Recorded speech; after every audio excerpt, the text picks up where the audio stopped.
Hi friends, and happy day 9. I'm channeling animated Hiba again today, for many reasons, not least of all because I have some regrets regarding yesterday's chia pudding, which was indeed a 4 out of 5 in taste, but 0 out of 5 in the aftermath.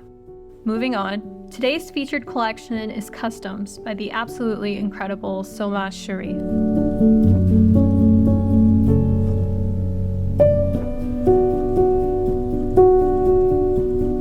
Solmaz Sharif is a 39-year-old Iranian-American poet. Her parents studied in the US in the 1970s but returned to Iran during the Iranian Revolution. During Sharif's childhood, her family lived in Texas and Alabama before settling in Los Angeles when she was 11 years old. She received her BA from the University of California, Berkeley, and her MFA from New York University, and published her first poem when she was just 13. At UC Berkeley, Sharif was part of People for Poetry, an arts and activism program founded by June Jordan, and she often cites Jordan as an influence. I'm going to read you a quick summary from Goodreads about Customs. In Customs, Solmaz Sharif examines what it means to exist in the nowhere of the arrivals terminal, a continual series of checkpoints, officers, searches, and questionings that become a relentless experience of America. With resignation and austerity, these poems trace a pointed indoctrination to the customs of the nation-state in the English language, and the realities they impose upon the imagination, the paces they put us through. While Sharif critiques the culture of performed social skills and poetry itself, its foreclosures, effects, successes, she begins to write her way out to the other side of acceptability and toward freedom. Now I'm going to read you a poem from Customs, and I'll give you a related prompt after I finish reading. This is The Master's House.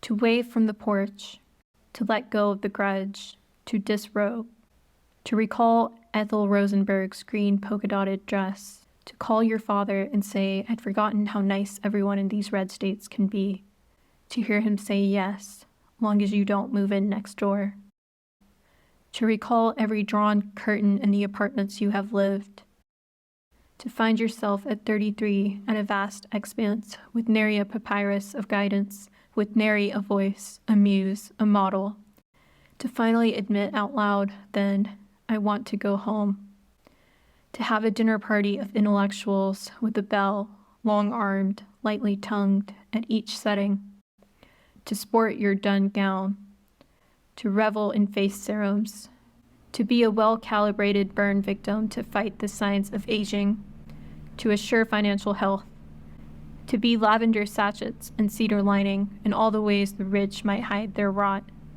to eye the master's bone china, to pour diuretic in his coffee and think this erosive to the state, to disrobe when the agent asks you to find a spot on any wall to stare into, to develop the ability to leave an entire nation thusly just by staring at a spot on the wall as the lead-vested agent names article by article what to remove, to do this in order to do the other thing, the wild thing, to say this is my filmdom, the master's house, and I gaze upon it and it is good, to discuss desalinization plants in Des Terroirs, to date briefly a banker, a lapsed Marxist, and hear him on the phone speaking in billions of dollars, its residue over the clear bulbs of his eyes as he turns to look upon your nudity.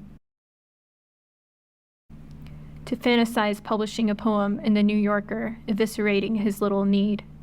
To set a bell at each intellectual's table setting, bringing idea after idea, and be the simple-footed help, rushing to say yes.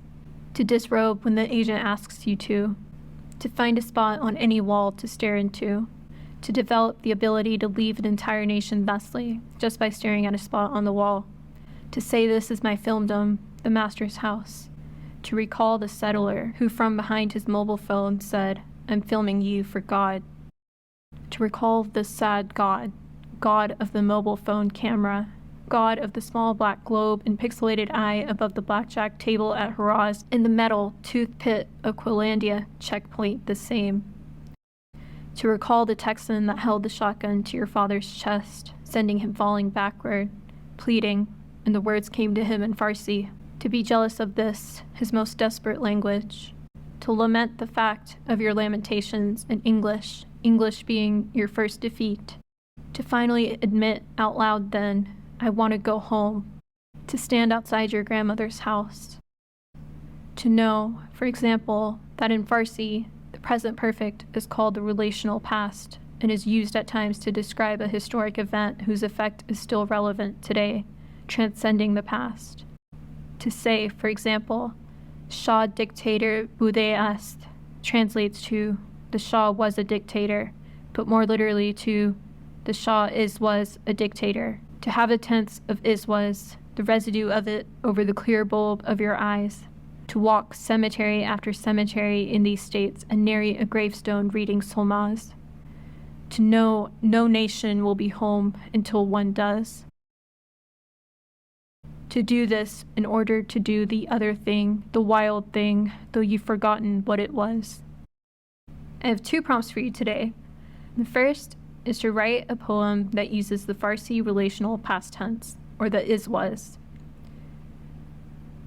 For the second prompt, Sharif says that for her, poems start often with an irritation, a thing that's not right and won't leave me, keeps nipping at me, a thing that collapses when I try to say it in regular speech. Write about that irritation for you. Thanks so much for joining me today. No kitchen prompt today for obvious reasons, but we'll be back to our regularly scheduled content tomorrow. See you tomorrow!